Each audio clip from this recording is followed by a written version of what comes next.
தமிழக விவசாயிகளும் மக்களும் கொண்டாட வேண்டிய ஒரு திட்டத்தை திட்டமிட்டே மறைத்து ஸ்டாலின் ஆம்புலன்ஸுக்கு வழிவிட்டார், உதயநிதி பாத்ரூமை பார்வையிட்டார் என்று சிறப்பாக வாசித்துக் கொண்டிருக்கிறது தமிழக ஊடகங்கள்.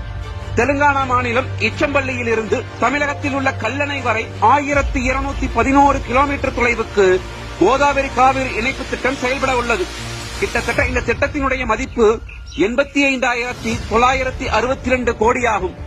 தெலுங்கானா மாநிலத்தில் உள்ள நாகார்ஜுனா சாகர் அணை மற்றும் ஆந்திராவில் உள்ள சோமசிலா அணை வழியாக தமிழகத்தின் கல்லணைக்கு கால்வாய் வழியாக கோதாவரி நீர் கொண்டு வரும் திட்டம் இது கிருஷ்ணா, வெண்ணா ஆகிய நதிகளையும் இணைக்கின்ற திட்டமாகும். ஒவ்வொரு ஆண்டும் ஜூன் மாதம் முதல் அக்டோபர் மாதம் வரையில் உள்ள 143 நாட்களில் 247 டிஎம்சி தண்ணீர் விடுவிக்கப்படும்.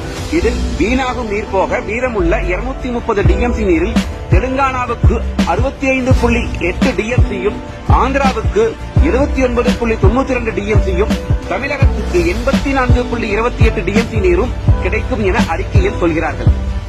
இதில் அதிகமாக 84.28 டிஎம்சி தண்ணீரை பயன்படுத்தப் போவது தமிழகம்தான் என்பது குறிப்பிடத்தக்கது.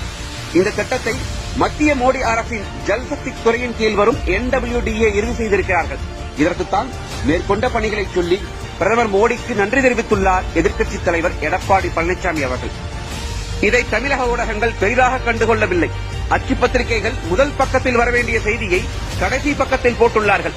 அதேவேளையில் ஆங்கில ஊடகங்களும் தெலுங்கு ஊடகங்களும் திரும்ப திரும்ப இந்த செய்தியை போட்டு மக்களிடம் கொண்டு சேர்த்தார்கள். இந்த திட்டம் தமிழகத்தில் நிறைவடைந்து விட்டால் மிகப்பெரிய கனவு திட்டம் ஒன்று முடிந்ததாக அர்த்தம். டெல்டா விவசாயிகள் வாழ்க்கையில் மிகப்பெரிய வரப்பிரசாதமாக அமையும். விவசாயம் கொளிக்கும். மத்திய அரசு என்றும் தமிழக நலனை குறிவைத்தே இயங்குகிறது, குறிப்பாக மோடி அரசு. இதில் நாம் பயப்பட வேண்டிய ஒரு முக்கிய புள்ளி ஒன்று இருக்கிறது. இந்த திட்டத்தை கொண்டு வருவது மோடி அரசு. இத்திட்டம் நிறைவேறிவிட்டால் தமிழக மக்கள் மத்தியில் மோடியின் இமேஜ் கூடும் என்பதால் திமுக அதன் கூட்டணி கட்சியான காங்கிரஸ் கம்யூனிஸ்டுகளை வைத்து தெலுங்கானா, ஆந்திராவில் இந்த திட்டத்தை எதிர்க்க வாய்ப்புண்டு. மோடி எப்பேற்பட்ட எதிர்ப்பையும் சுலபமாக சமாளிக்கும் திறமையுடையவர். அதனால் கோதாவரி காவேரி இணைப்பு நிச்சயம் நிறைவேறும். நாம் அச்சமடைய தேவையில்லை.